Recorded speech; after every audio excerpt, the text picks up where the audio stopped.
अंकुर मलिक जी। राधे राधे। महाराज जी, किसी अनजान व्यक्ति की मदद करना भी प्रभु की भक्ति करने के बराबर है। अगर उसमें भगवत भावना है तो, नहीं तो पुण्य बनेगा, भक्ति की बराबरी नहीं होगी। समझ रहे?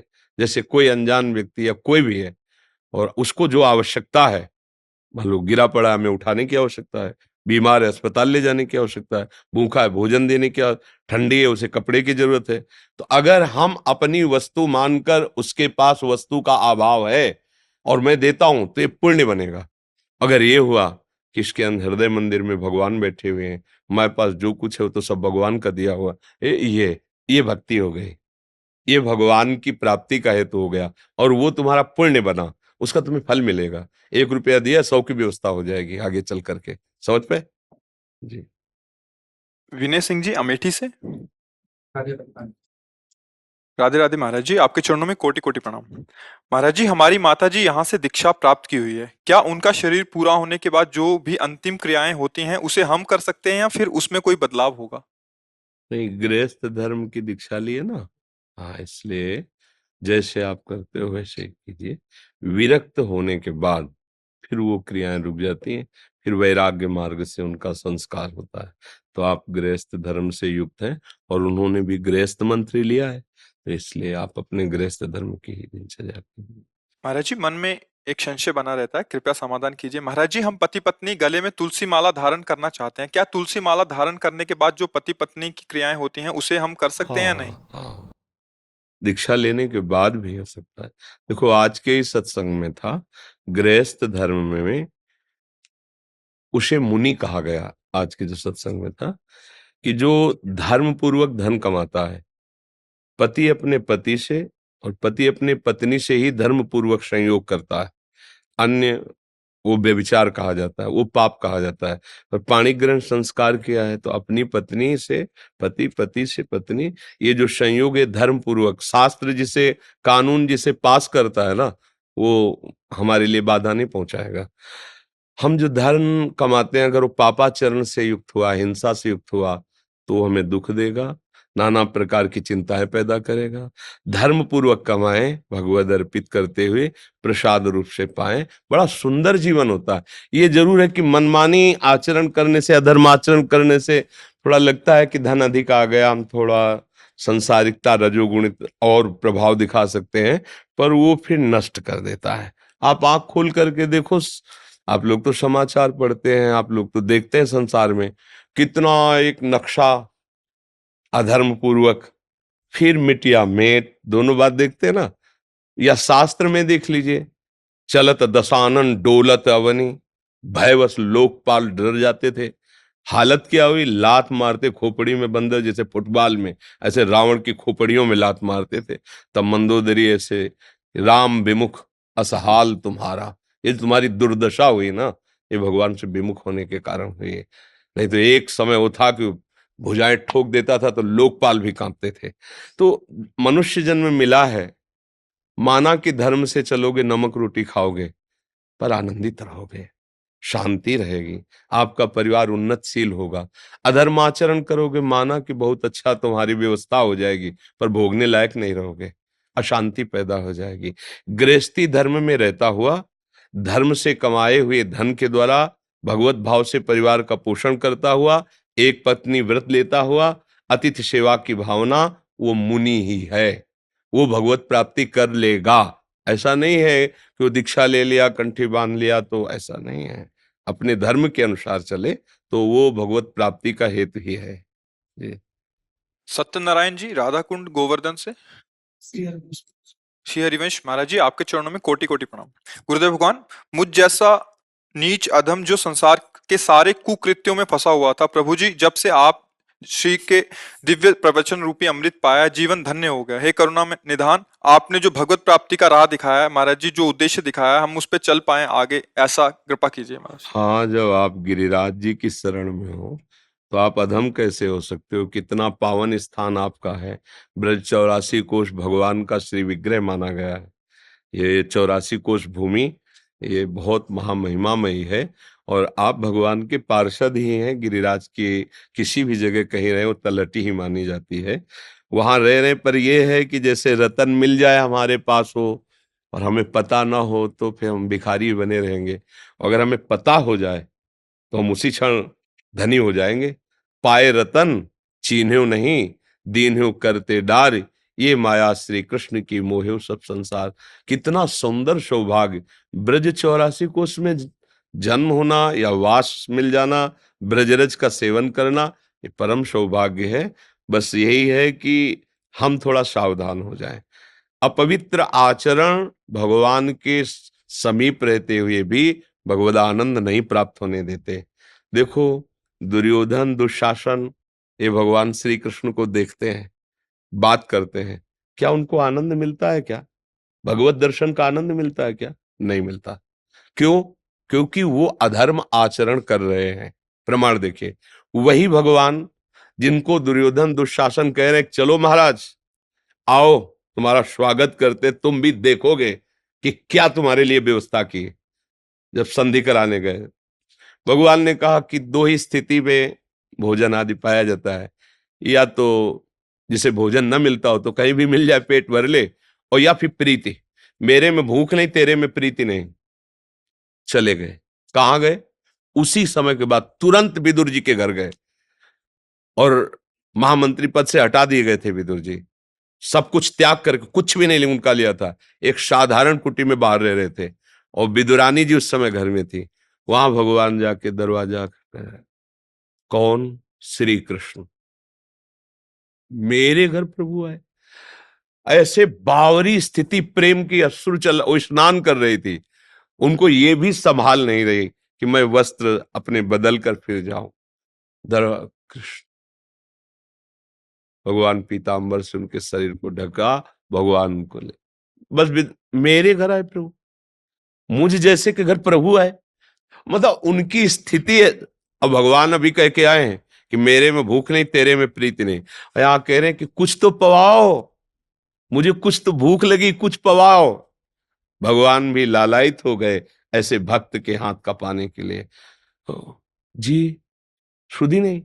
वो केले रखे, केले ला के हमें पवाओ, वो केले ला रहे हैं, गूदा ऐसे फेंक रहे, छिलका डाल, उनको होश ही नहीं है और भगवान छिलका पा रहे। इतने विदुर जी को पता चला कि श्री भगवान अरे हो तो आनंदित होकर आए। ये जब लीला देखी कि छिलका प्रभु को पवा रही, गूदा फेंक रहे, उनका बावरी केला छीन लियो, अब गूदा पवा रहे। तो भगवान जानते हो क्या कहे? विदुर जी वो स्वाद ले आ रहा जो विदुरानी के पवाने देश।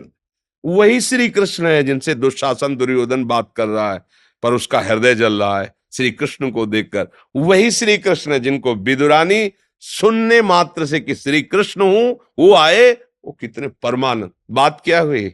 दोनों हैं। बात क्या हुई? एक धर्म युक्त आचरण करते हुए भगवान के आश्रित है, एक अधर्म युक्त आचरण करते हुए अभिमान के आश्रित है। यदि हम भगवद आश्रित होकर के और भगवान का चिंतन मनन करें, सत्य आचरण करें, तो भगवान हमसे ज्यादा कुछ नहीं चाहते हैं कि तुम पहाड़ उठा लो।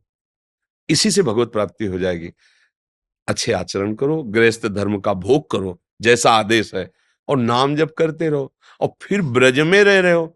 प्रश्न ही नहीं है भगवत प्राप्ति में बाधा का। ये तो रज ही इतनी महामहिमामयी है, उठते बैठते गिरिराज जी के प्रांगण में हो, तो बहुत सुंदर। अब आपको निराश नहीं होना चाहिए, आपको तो और उत्साहित हो जाना चाहिए। जी राजकुमारी धाकड़ बरेली से। आजा वल्लभ हरिवंश। महाराज जी आपके चरणों में दंडवत प्रणाम। जय श्री राधे। महाराज जी मैं 7-8 महीने से लगातार हर माह एकादशी के दिन वृंदावन धाम आता हूँ, गोवर्धन जी की परिक्रमा एवं बिहारी जी के दर्शन करता हूँ। इसी क्रम में फेसबुक के माध्यम से आपके सत्संग एवं वार्तालाप सुनता हूँ। कल ही मुझे आपके साक्षात दर्शन करने, सत्संग सुनने का सौभाग्य प्राप्त हुआ। आपके सत्संग सुनने से मेरी रुचि भी राधा नाम में बढ़ गई है। महाराज जी मुझे समझ नहीं आ रहा कि प्रभु की बार बार बुलाना और मेरा आना, इस पापी पर इतनी कृपा कैसे हो गई महाराज जी, क्योंकि आपके सत्संग में सुना है कि प्रभु की कृपा के बिना धाम आए नहीं जा सकता। हाँ, श्री राधिका कृपा बिन सबके मनन। तो इसमें श्री जी का प्यार है, दुलार है उनका। हमारा कोई कर्म नहीं है कि हम वृंदावन लायक हों, ये उनका प्यार है। हम अपने ऊपर से भी कहते हैं कि हमें तो केवल श्री जी की कृपा दिखाई दी है, कोई तपस्या साधना, मतलब आप लोग तो गृहस्थ हैं, आते जाते हैं, अपना तो बचपन से भगवत मार्ग रहा, तो हम अपने को अयोग्य समझते हैं कि हम इस धाम में रहने लायक नहीं हैं, जहाँ ऐसे परमहंस महापुरुष जो प्रिया प्रीतम के प्रेम में निमग्न है। जहां बड़े बड़े महापुरुषों ने श्री जी को दुलार किया, वहां अपने जैसे शरीराभिमानी, सम्मान प्रिय, नाना प्रकार की वासनाओं वाले कैसे श्री धाम वृंदावन के अधिकारी। तो इसमें लगता है मेरी किशोरी जी बहुत कृपालु है। हमारी स्वामिनी जी का सहज स्वभाव पर्यो, नवल किशोरी जी को मृदुता, दयालुता, कृपालुता की राशि है। ने कहूँ न रिस, कहूँ भूल हूं न होत सके, रहत प्रसन्न सदा हे मुखा से। ऐसी सुकुमारी प्यारे लाल जू की प्राण प्यारी, धन्य धन्य धन्य ते जिनकी उपास। अब श्री जी की कृपा क्यों और कैसे, वो अकारण कृपालु है। न जाने कौन से गुण पर दया निधि रीझ जाते हैं, ये उन्हीं की कृपा है। अपने कभी गुणों की तरफ देखे ना, अपने में जो गुण है उनकी कृपा बल से है, तो फिर हमारा जीवन उनकी कृपा से उनके तक पहुंच जाएगा। अपनी साधना का बल नहीं, उनकी कृपा का बल। हमें तो हर पल उनकी कृपा ही दिखाई दे रही है, एक एक कदम में उनकी कृपा संभाल रही, उनकी कृपा आगे बढ़ा रही। तो आपके ऊपर भी तो एक कृपा है। हम सब हैं तो उन्हीं के ही, उन्हीं के तो अंश है ना। हम माने या ना माने, पिता तो पिता ही होता है ना। तो जगत पिता भगवान है ना, तो हम सब हैं तो उन्हीं के बच्चे। भूल से खेलने में लगे हैं, नहीं जान पा रहे, नहीं लौट पा रहे, और उनकी नजर तो है ना कि मेरा बच्चा है, वही नजर घसीट लेते हैं। और अगर हम कहीं उधर देख ले कि मेरे प्रभु हैं, तो अभी निहाल हो जाएंगे, प्रेम में डूब जाएंगे। ये उनकी करुणा नजर है, कृपा नजर है। अंजलि अजीत सिंह जी ग्वालियर से। राधा वल्लभ सिंह महाराज। महाराज जी आपके चरणों में कोटि कोटि नमन। महाराज जी मैं नाम स्मरण तो करती हूँ और सत्संग प्रवचन भी सुनती हूँ महाराज जी, इसके बावजूद भी कभी कभी घरेलू कार्यों से या रिश्तेदारों के पिछले और वर्तमान व्यवहार से मेरा मन बहुत आक्रोशित हो जाता है और फिर मुझे अपने आप पर भी गुस्सा आता है। मैं अपने भगवत मार्ग पर सही नहीं चल पा रही। नहीं, इसमें देखना है कि गुस्सा आना हो सकता है, दुख आना भी हो सकता है, हमें सहना पड़ेगा। सहत सहत बाढ़े भगत, जब परमार्थ पे चल रहे हो तो ये सहना से। मन में गुस्सा आ जाना कोई बात नहीं, पर जवान पे आके और उसकी क्रिया कर देना आप गलत हो जाएगा। मन में विकार आ जाना कोई बात नहीं, वो तो आ जाएगा, सामने वाला ऐसा कर रहा है। अब हम चाह रहे हैं कि आप ठीक से चलो, समय दे रहे हैं, आप ठीक से नहीं चलोगे, फिर हमें मन में आ जाएगा ना गुस्सा। 100 बार समझाया पर तुम्हारी समझ में नहीं आ रही, तो फिर भी हम समझाएंगे, भले नाराज होके समझाएं, अहित नहीं होने देंगे, अमंगल नहीं होने देंगे। ये थोड़ा हम में और संसारी पुरुष के क्रोध में अंतर है। हम तुम्हारे ऊपर गुस्सा होंगे, तुम्हें नाराजगी से बात करेंगे, पर तुम्हारा अमंगल नहीं होने देंगे। ऐसे ही आप लोग करो, पुत्र को समझाना है, परिवार को समझाना है, गुस्सा कर सकते हो, अमंगल की भावना नहीं, गुस्सा करना पड़ेगा। अब जैसे अधिकारी है कोई, अब वो गुस्सा न करेगा तो कैसे चलेगा। कुछ लोग ऐसे होते हैं जो कड़वी भाषा ही समझते हैं, प्रेम की भाषा नहीं समझते हैं, और आप ऐसा ऐसा ऐसा, तो फिर वो समझ, जैसे बच्चा है बार बार प्यार से आप ऐसा ना करो, नहीं समझेगा। अगर ऐसा कि थप्पड़ मार देंगे तो बार बार कड़वा भी बोल लिया, अच्छे से नहीं समझते तो फिर बहुत दुख होता है। तो भगवान के ऊपर समर्पित कर दो कि सारे सृष्टि को आप चलाते हो, आप भी इनको देख लीजिए, हमारे बस की बात नहीं, हम तो आपकी शरण में, सब बात बल जाएगी। अब अगर हमारे संभाले नहीं संभल रहा, तो बात हम अपने भगवान को दे देते हैं कि प्रभु आप संभालो, और वो संभाल लेंगे। वो तो सारी सृष्टि को संभाले, अपने निश्चिंत होकर के नाम जप करें, जो हमारे हृदय में क्षोभ हो उसे शांति से सह जाए, वही तपस्या हो जाएगी, वही भक्ति बन जाएगी। और देखो भगवान सबको संभाल रहे हैं, जितना हमें सेवा दी उतना हम कर लेते हैं, फिर जब नहीं होता तो भगवान संभाले, फिर उनके ऊपर दे देते हैं जी। महाराज जी अपने मन को किसी भी कठिन स्थिति में शांत कैसे रखा जा सकता है, कृपया मार्गदर्शन। विवेक, जो बुद्धि पर भी शासन कर सकता है उसका नाम विवेक है। विवेक के द्वारा बुद्धि युक्त होती है तो मन को शासित कर लेती है, मन को अधीन कर लेती है। नहीं तो जैसे हमारे सुना कि ये नहीं करना चाहिए, मन प्रेरणा कर रहा है और हम कर बैठे, तो इसका मतलब बुद्धि निर्णय ठीक नहीं कर पाई। क्यों? क्योंकि उसमें विवेक नहीं है। और विवेक प्राप्त होता है सत्संग से, शास्त्र स्वाध्याय से, भगवान की भक्ति से। बिना विवेक के शासन नहीं कर सकते। मन बहुत बड़ा तूफान है, वो जब अपने रंग में आता है तो किसी को नहीं बख्शता है, वो करवा ही बैठता है जो उसे करवाना होता है। अगर उस पर कोई शासन कर सकता है तो भगवान का कृपा पात्र, जो भजन, शास्त्र स्वाध्याय, सत्संग, पवित्र आचरण, उसमें विवेक हुआ, विचार के द्वारा काट दिया। ऐसा ऐसा ऐसा अंदर ही विचार आया और बाहरी किसी सहयोग की जरूरत नहीं, और शांत हो गया। अगर विवेक नहीं तो फिर सीधा आक्रमण मन का होता है, और मन जो जलन पैदा करता है उसको सह पाना बहुत कठिन होता है। बाहर का आप डंडा बर्दाश्त कर सकते हैं, मन का डंडा नहीं। वो जब मारता है तो बड़े बड़े बलवानों को व्याकुल कर देता है, और मन को जो दबा सके उसका नाम विवेक है, बुद्धि नहीं। विवेकवती बुद्धि मन को शासन में ले लेती है। अभी अपने लोगों की दुर्दशा है, विषय ने इंद्रिय को वश में कर रखा है, इंद्रिय ने मन को वश में कर रखा है, मन ने बुद्धि को वश में कर रखा है, जो चाहता है वो सब करवा रहा है।